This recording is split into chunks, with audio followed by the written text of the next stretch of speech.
Hey, what's up, everybody? I'm Justin Young. He's Garrett Tucker. Welcome to the Fastbreak right here on a Tuesday on Twitter, on X, on YouTube, and all the places you find these two beautiful faces. Garrett Tucker, how you doing, my friend? I'm doing pretty well, sir, and just enjoying these wonderful days. Spring in the middle of spring, summer's on its way, so it's hard to complain.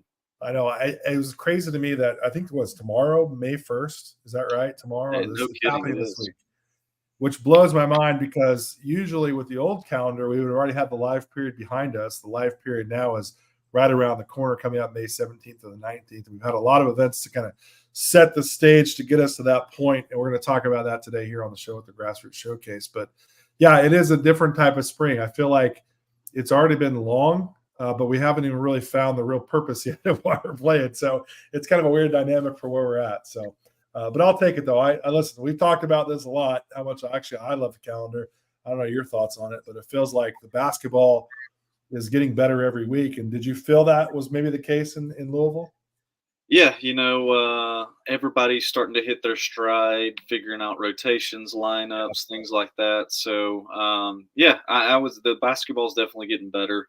And as we've talked about time and time again, I love going to Louisville for the Grassroots Showcase. It That is your draws. jam. Yeah, that is It, your spot. yes, it just draws from so many different places. It's an awesome atmosphere, good environment, and you just get to play. See a lot of different teams that you typically wouldn't. Yeah. Um, and we know with in the South or wherever you're at. So It felt like, and we're going to talk about a lot here on the show today, kind of recapping the Grassroots Showcase, but it felt like this for the teams that have competed with us, it was the best opportunity for teams that we saw play at the Tennessee Jam and at the Bama Jam, the Hoop Scene Tip-Off, and even the Conrad P. Foss Memorial, like all of our events that kind of led to where we are now to put us there. And we had teams playing, Ohio basketball is our partner in this event. So a lot of our teams from the Southeast got to play teams from the Midwest. So there were a lot of nice geographic competitiveness across the board. So that part I really liked. In today's show, we're going to talk about the storylines. We're going to talk about the studs. We're going to talk about the guys whose stock is going up, and we're going to talk about the steals here on the Fast Break. And so with that many teams that played all under one roof there at the Kentucky Expo Center, I feel like we had a lot to talk about. We're going to break down quite a bit with you. I hope that we can get on the show as well later today or maybe even tomorrow with our guy Justin Byerly to talk about the Grassroots Showcase. So we have a lot to kind of go through. So we don't mention you on this show. We may get you on the next show. If not, make sure you go to hoopsy.com and check out all of our content as well coming up here in the coming days. So, Garrett, let me throw it to you right out of the gate. We look back at all the competition that we had. What were some of the top storylines from the action there in Louisville? I'm going to go with the home state talent. The Kentucky guys performed really well on their home turf. Throughout all age groups. A couple of guys that I really like from the 17U age group. Going to start with Justice Decker from Central Kentucky basketball. They had a great weekend from start to finish. Had a couple of guys, but I thought Justice from Friday night to Sunday, he was very consistent and probably was their most important player. Very versatile, does a little bit of everything on the floor, interchangeable, can do a couple of different things. So I really liked him. I think he's a Division I prospect that, a variety of different levels. We'll check in on him, but he was very good. Also thought that Maddox Huff from Griffin Elite, man, he's got a flamethrower, not afraid to pull it from deep. And he played really well from the guard spot. I know he's got a couple of Division I offers right now as well. And then also the guy that blew me away was Austin Sperry from Kentuckiana. They had a really good matchup of Florida Pro Friday night. Just lost that game, but it kind of set the tone for their weekend. Austin Sperry, 6'4", athletic, really creative with the ball in his hands. I actually retweeted a video that they had Kentuckiana Hoops had posted, I guess it was Sunday afternoon. And the crazy part was like his move, and he finished with a dunk, and I was literally walking the baseline as that happened. So I was like, that's pretty cool to see that. And it was one of those things that I wish I had a video of. And, oh, there it is. So he's another guy that, he's got a lot of Division I attention. So he was probably the most exciting guy that kept me on the edge of my seat. It's like, oh, what's he going to do next? Sure. But no, I thought, across all the, the Kentucky State teams did a good job. Roy's Rebels in the 16U, they were very good. Central Kentucky basketball in 16U. I mean, you could go on and on. And I know JB had a couple of younger teams that he liked as well from the state of Kentucky. So I thought it was a great weekend overall for them at the Kentucky Expo Center. Yeah, the local guys, right? We bring in teams from all over the place, and ultimately it was the local guys that did work. Maybe it was sleeping in their own beds. I'm not sure what their arrangement was during the week, but definitely good to see Griffin Elite as well kind of get their April ended with a championship, and that was a hard one to win in that platinum bracket. Obviously, we had a lot of brackets for this particular event, but for Griffin Elite to go into the May period with the trophy under their belt at a stage like this, I think speaks a lot for that team. And like you said, there are a lot of new teams that we weren't even familiar with that had a chance to get out there, that had some really high-level players that we're excited to see a little bit more of moving forward here in the coming months and our coming weeks, really, for our competition. I got to go glasses off today, Garrett. That's how I'm so fired up. I feel like I'm going to rip them off my face, so it's a new look for me. But, all right, so the storylines obviously were the local guys, but we also knew like some familiar faces that have played well with us. We've seen Florida Pro. Obviously, the Tennessee Tigers did some work. Just some other teams that we're familiar with. Talk about some of those teams and the storylines from the action as well. Yeah, it's funny. I felt like Friday night I watched a ton of Florida basketball, and I was like, well, these guys are a long way from home. You mentioned it, Florida Pro on the 17U group, the Maxon twins, Jeremiah Police. Those guys, they ran through, had a great weekend. A new guy popped out to me on the 16U group for them, Isaiah Brown, 6'9", just really starting to figure the game out. Hasn't been playing very long, I think. I think they said he's been playing basketball for 2 years, but just got a lot of natural ability. Looks like a baby deer out there. Blocked a ton of shots. He's definitely got a chance to be a very good player. He's going to be a defensive stopper. So it was fun to see him. There's no telling how many shots he blocked Friday night. But now here he is, and we can see that trajectory, how he goes for the rest of the travel season. He'll be a guy that college coaches want to see at some point this travel season. Thought he was good. Door 5 from Miami. They had a quality weekend, had several players. You mentioned the Tennessee Tigers. I didn't watch much of their 17U. I know JB watched that, but Cutter Sisk on the 16U team, he came out guns a-blazing Friday night, had dropped 30. So I know that 16U group had a good weekend as well. So like you said, some of those teams, that's familiar faces. Then in typical fashion, they have standouts, and definitely rose to the occasion this weekend. I really like Jeremiah Police a lot for Florida Pro. He's an unsigned senior. He was an all HSA guy last year with us for Ball for Life.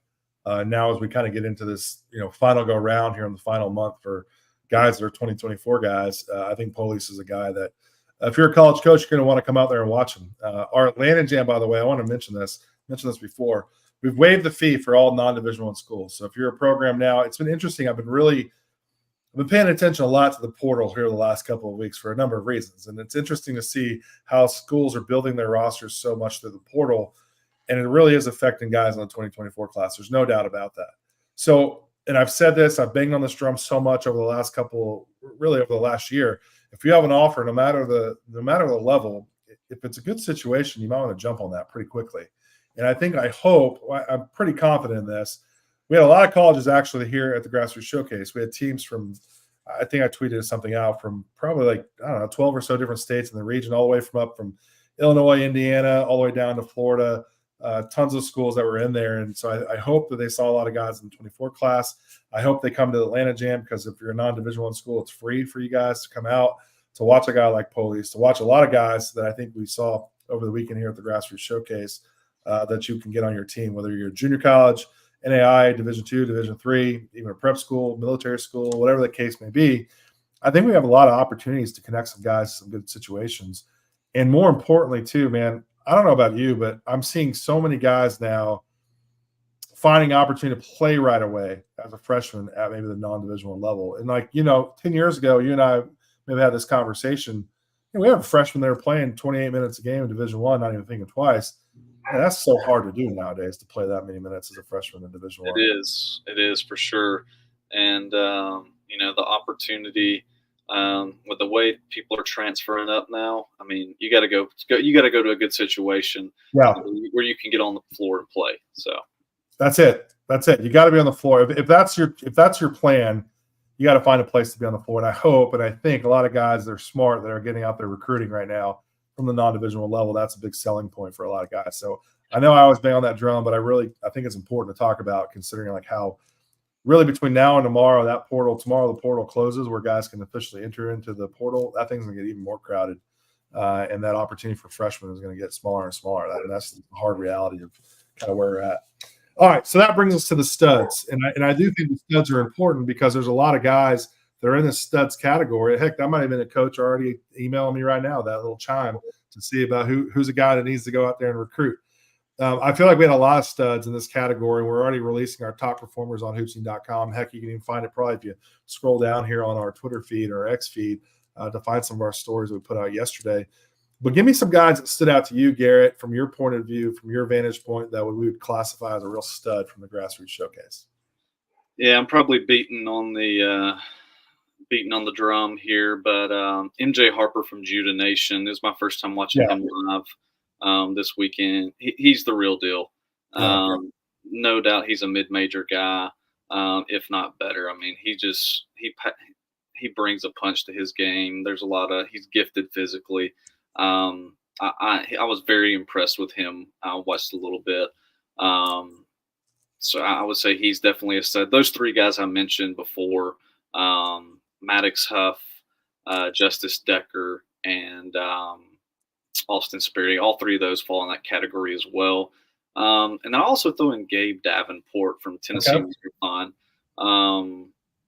He just has a grit and that top dog kind of attitude with him, and he plays with that moxie. So he really ran the show for the marathon.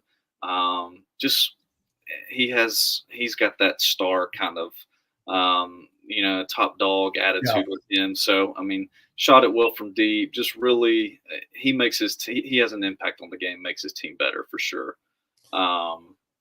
Can I rewind it real quick back to MJ Harper for a second? Because I'm with you. Like I forgot that you weren't at tip off, were you, with us? No.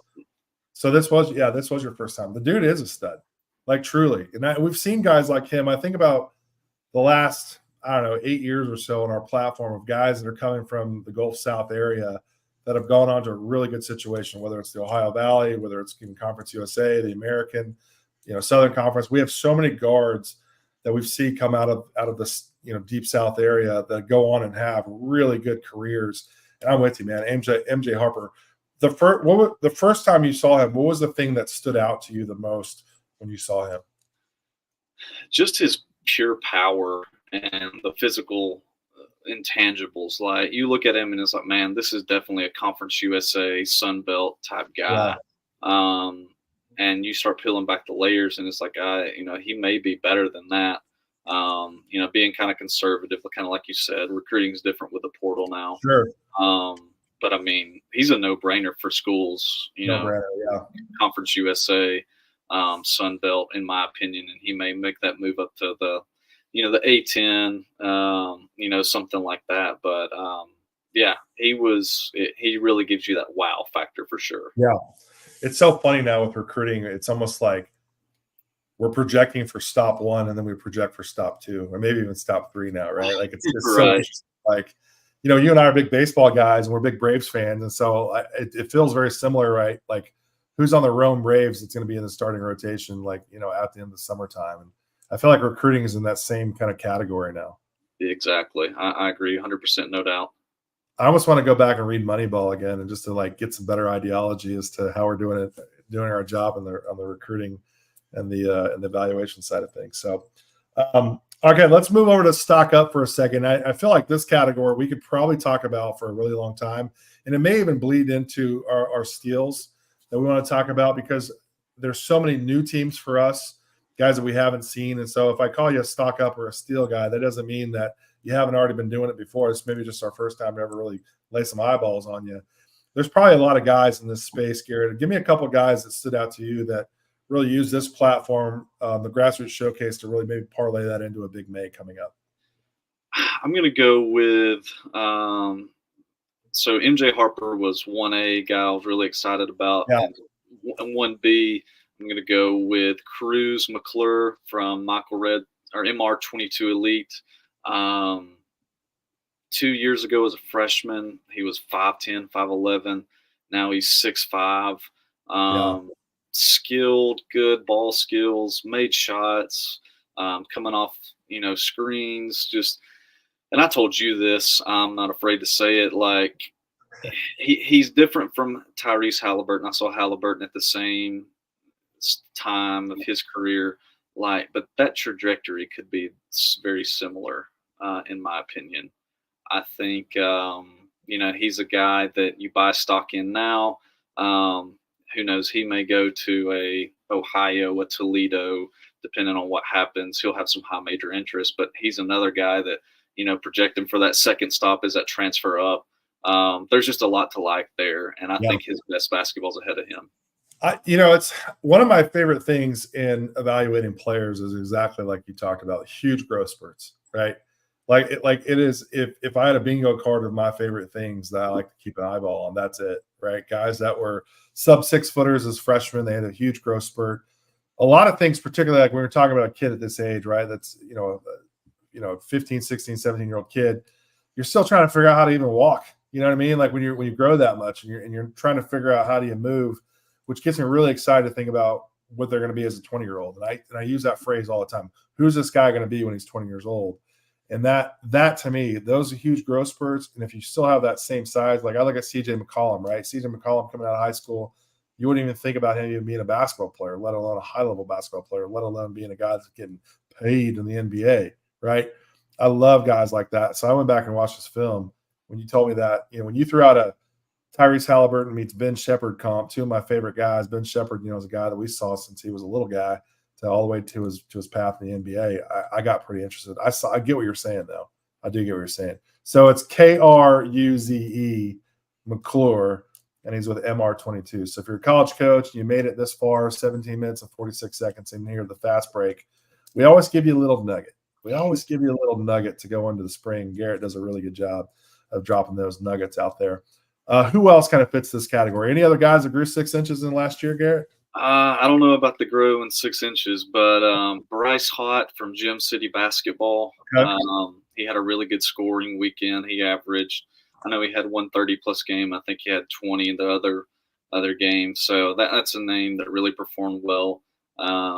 Didn't get to see much of that, but he's another one, like you said, going to go back and watch a little bit for sure. And I would throw in, I'll even throw in the Gabe Davenport from Tennessee Marathon as another stock up guy. He just rises to the occasion. Yeah, I love guys like that. Marathon's a good program too. I really like that group a lot last year. They won a lot of games, played on a lot of places with us, and they're all about winning. And to me, and getting better. And so to me, that's I try to pay attention to guys like that. So if you're on Marathon, there's certain teams too that you kind of know are going to have some guys that you're going to want to watch in the spring to kind of see how they finish out going into the summertime too. I also forgot Caden Baldwin from Chattanooga Elite. He's Tennessee Gym. He was good this weekend. He was good. He just produces. He's another one college coaches are going to want to see. He's probably not a Division I guy, but there's somewhere for him at some level for sure. I like that. I like that a lot. I think about our whole calendar this year, right? We've had a lot of really good stops, a lot of places where in years past it was kind of weekend in a row. S20 Sports Academy, kind of like a lot of the same teams. This year, I feel like we're getting a lot of ground covered, seeing a lot of teams, which gets me excited because Bob Gibbons is right around the corner. We're less than 2 weeks away from Bob Gibbons. I cannot wait. I'm coming back for that one. I never miss Bob Gibbons. And for us, the beauty of that event is how we seed that tournament. And I feel like this year, going into Gibbons, we have such like a body of work for, if we take maybe two guys off of our stock up / sleepers list, we put them against each other if they're the same position. We want to see those guys battle each other. College coaches want to see that. I know that we want to see that for our conversations that we have with coaches. We've seen teams now, go 4-1 on a weekend, 5-0 on a weekend, 6-0 on a weekend, 4-2, whatever it may be. Now we got this huge body of work to really create the seedings now for what should be an unbelievable tournament. And there's not a lot of tournaments left anymore. We do a lot of showcase stuff just to maximize time to give, to logistically give college coaches a lot more to look at. But with Gibbons, it's different because we do go in that tournament bracket and it gets really intense. And I feel like this year, from what we've seen at Tennessee Jam, Bama Jam, even our Georgia Cups, the tip-off, Conrad, Foss Memorial, Grassroots Showcase, am I forgetting anything else? I feel like we're getting enough information to really seed that tournament out that I know our guy Daniel Paccioni probably hasn't thought about it yet, but I know a week from now, this dude's going to be up to his eyeballs in brackets and stuff like that, trying to get that figured out. So if you want to be a part of that, which I would encourage you to do that if you're a travel team watching this, that to me is the best tournament that's still in the game. Go over to hoopsing.com/events, get your program signed up for that. It's the most historic stage that we have in grassroots basketball. It's been going on forever, 30 plus years. I would highly encourage you to go do that. It's the perfect primer before we get to the live period, May 17th to the 19th. So just want to get that plugged in there here at the end. All right, Garrett, let's go deep cut. Give me some steals. Give me some guys that are deep cut guys for you that really impressed you. Again, here we are now, 21 minutes into the pod. Give some college coaches some more nuggets to put on the recruiting list going into the month of May. I'll bang this one off real quick because I got to run. But Pro 1 Academic, they're no stranger to me. But just really watching them this weekend, I thought Jax Howard from Webb, Bell Buckle, in Tennessee, he was really good. He's going to be a steal. He may be the best player on that team, and they're loaded with talent. He really made them go. He and Eli Stapler, point guard from Huntsville, I think they're going to find a spot somewhere, whether it be low major Division I, or Division II, wherever. Those guys are going to be steals. They make each other or make their teammates better. They just really kept their foot on the gas and made things go this weekend. I thought they were phenomenal. I love it. Garrett Tucker's got to go. That man says he's got to go. He's got to go, man. So we're going to wrap this thing up. Garrett, we appreciate the insight. Make sure you go to hoopsing.com. Check out all of our coverage. Also, keep checking out the timeline here on X. We're going to have a lot of content rolling out. Our next content out is going to be coming from our friends over at Ohio Basketball. They're going to run out their evaluations. We're going to run that a little bit later today on hoopsing.com. Garrett Tucker and Justin Byerly's got you covered from a great weekend. Again, hoopsing.com/events. Get yourself locked up for May. We'll see you next time. Garrett, appreciate the insight. Take care. Yes, sir. Thank you very much.